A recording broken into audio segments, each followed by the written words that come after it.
नमस्कार विद्यार्थियों, स्वागत है आपका आज के ई लेक्चर में। Subject code CS203, subject operating system principles के टॉपिक ऑपरेटिंग सिस्टम सर्विसेज में यह आपकी फर्स्ट यूनिट का टॉपिक है। मैं हूं Naveen Sankhla, lecturer computer science and engineering department, government polytechnic college Jodhpur से। ऑपरेटिंग सिस्टम द्वारा प्रोवाइड की जाने वाली सर्विसेज दो प्रकार से प्रदान की जाती है। पहला, यूजर को प्रदान की जाने वाली सर्विसेज और दूसरा स्वयं सिस्टम को प्रदान की जाने वाली सर्विसेज। ऑपरेटिंग सिस्टम सामान्यतः यूजर को एक ऐसा एनवायरनमेंट अवेलेबल कराता है जहां पर एग्जीक्यूशन ऑफ प्रोग्राम्स इजीली हो सके, कन्वीनियंटली हो सके। इसी क्रम में यह कई प्रकार की सर्विसेज प्रोवाइड करवाता है, उन प्रोग्राम्स को भी जो एग्जीक्यूट होंगे और यूजर्स को भी जो उन प्रोग्राम्स को एग्जीक्यूट करेंगे। पहले हम जानेंगे वे सर्विसेज जो यूजर को प्रोवाइड करवाई जाती है ऑपरेटिंग सिस्टम के द्वारा। Operating system service provides functions that are helpful to the user. ये ऐसी सर्विसेज प्रोवाइड करवाता है जो यूजर के लिए उपयोगी होती है। पहला, यूजर इंटरफेस उपलब्ध करवाना। दूसरा, प्रोग्राम एग्जीक्यूशन उपलब्ध करवाना। तीसरा, आईओ डिवाइसेस के ऑपरेशंस को एफिशिएंटली परफॉर्म करवाना। चौथा, फाइल सिस्टम मैनिपुलेशन आप प्रोवाइड करवाना। और पांचवा, कम्युनिकेशंस अवेलेबल करवाना विभिन्न प्रोसेसेस के बीच में। और छठा, एरर को डिटेक्ट करना। ये 6 सर्विसेज प्रोवाइड करवाई जाती है ओएस के द्वारा यूजर को। यूजर इंटरफेस से तात्पर्य है कि सभी ऑपरेटिंग सिस्टम में एक यूजर इंटरफेस होता है, यूआई होता है। यह अनेक रूपों में हो सकता है। सामान्यतः ये कमांड लाइन इंटरफेस हुआ करता था जिसमें टेक्स्ट कमांड्स होते थे, जो हमने माइक्रोसॉफ्ट डॉस में हम जाने देख चुके हैं। डिस्क ऑपरेटिंग सिस्टम माइक्रोसॉफ्ट का जो पहले आता था, अब उसके साथ साथ उसके स्थान पर अब एक अन्य उदाहरण देखिए, बैच इंटरफेस, जिसमें कमांड्स और डायरेक्टिव्स होते हैं जो कि उन कमांड्स को कंट्रोल करते हैं, जो कमांड्स फाइल्स में एंटर होते हैं और जिन्हें एग्जीक्यूट किया जाता है, जिन फाइल्स को एग्जीक्यूट किया जाता है। सामान्यतः एक जीयूआई होता है जो ग्राफिकल यूजर इंटरफेस है, उसे काम में लिया जाता है। मसलन आप यदि इस वीडियो को भी मोबाइल पर देख रहे हैं तो एंड्रॉइड ओएस के द्वारा आपको जीयूआई के माध्यम से इस वीडियो को प्ले करने के लिए सपोर्ट प्रोवाइड करवाया गया है। ऐप का भी उसमें सहयोग है। यहाँ इंटरफेस जो होता है जीयूआई में, यह एक विंडो सिस्टम होता है जिसमें एक पॉइंटिंग डिवाइस होती है, जैसे कि माउस, जो इनपुट आउटपुट को डायरेक्ट करने के काम में आती है। मेन्यूज उपलब्ध होते हैं जिनमें से सिलेक्शंस किया जा सकता है, और एक कीबोर्ड होता है जो टेक्स्ट को एंटर करने के काम में आता है। इन सारी चीजों के इंटरफेस को प्रोवाइड करवाता है ओएस यूजर के लिए। दूसरा, प्रोग्राम एग्जीक्यूशन सर्विस, जिसमें सिस्टम हर समय ऐसी स्थिति में हो कि एक प्रोग्राम को लोड किया जा सकते मेमोरी यानी कि रैम में, और उस प्रोग्राम को रन किया जा सके। वह प्रोग्राम अपने अंत तक एग्जीक्यूटेबल होना चाहिए, एग्जीक्यूट होना चाहिए, चाहे नॉर्मली हो चाहे एबनॉर्मली। एबनॉर्मलिटी के केस में एरर का इंडिकेशन दिया जाना चाहिए ओएस के द्वारा। तीसरी सर्विस जो ओएस के द्वारा प्रोवाइड करवाई जाती है यूजर को, वह है IO operations, input output devices के ऑपरेशन।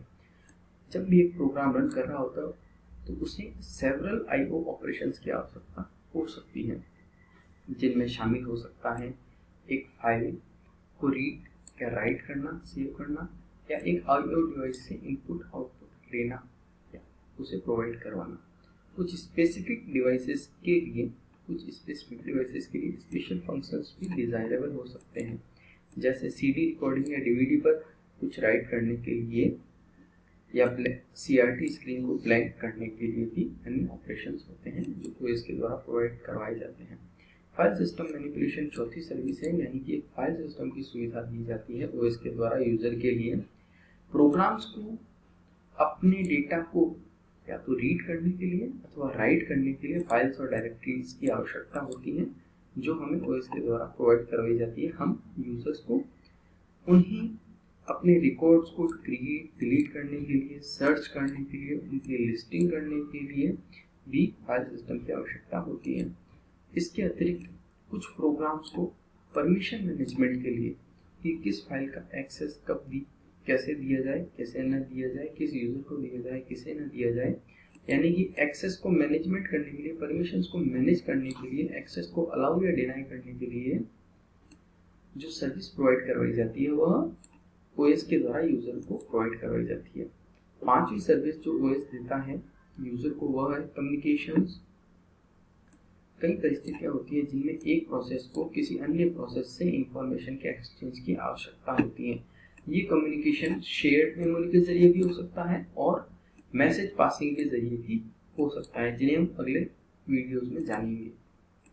इन दोनों ही केसेस में पैकेट्स ऑफ इंफॉर्मेशन मूव करती है प्रोसेसेस के बीच में और इसे यह कहलाती है इंटर प्रोसेस कम्युनिकेशन, जो जिसकी सर्विस यूजर के द्वारा प्रोवाइड करवाई जाती है। साथ ही साथ यूजर एरर डिटेक्शन की, ओएस एरर डिटेक्शन की भी सर्विस प्रोवाइड करता है। एरर सीपीयू में भी हो सकती है, आईओ डिवाइसेस में के ऑपरेशंस में भी हो सकती है और मेमोरी हार्डवेयर में भी हो सकती है। ओएस कॉन्स्टेंटली इन सभी पॉसिबल एरर्स को मॉनिटर करता रहता है और जब भी कोई एरर फाइंड आउट होती है, it indicates to the user. It should take the appropriate action to ensure correct and consistent computing. अगले चरण में हम देखेंगे वे सर्विसेज जो ओएस के द्वारा स्वयं सिस्टम को उपलब्ध करवाई जाती है। ये ऑपरेटिंग सिस्टम वो फंक्शंस होते हैं जो यूजर की हेल्प के लिए नहीं बल्कि efficient operation of the system के लिए आवश्यक होते हैं। इनमें से पहला है रिसोर्सेज का एलोकेशन। हम जानते हैं कि main memory, RAM, file system, CPU cycles, ये सभी रिसोर्सेज होते हैं। इन सभी रिसोर्सेज का वेरियस प्रोसेसेस के बीच में प्रॉपर एलोकेशन करने का कार्य ओएस के द्वारा किया जाता है। जब भी किसी सिस्टम में मल्टीपल यूजर्स हों या मल्टीपल जॉब्स रनिंग हो एक ही समय पर, तो सिस्टम से जुड़े हुए जो भी रिसोर्सेज होते हैं वे लिमिटेड होते हैं। उन लिमिटेड रिसोर्सेज को बिना डेडलॉक हुए मल्टीपल यूजर्स और मल्टीपल जॉब्स में प्रॉपर्ली एलोकेट करने का कार्य सिस्टम के द्वारा किया जाता है ताकि डेडलॉक कंडीशन अकर न हो। कई प्रकार के रिसोर्सेज होते हैं जो कि ओएस के द्वारा मैनेज किए जाते हैं, जैसे CPU cycles, main memory, file storage वगैरह। जबकि कुछ रिसोर्सेज ऐसे भी होते हैं जो बहुत ही जनरल रिक्वेस्ट वाले और रिक्वेस्ट एंड रिलीज कोड वाले होते हैं। अगला है अकाउंटिंग। यह अकाउंटिंग का कार्य ओएस द्वारा स्वयं के लिए किया जाता है,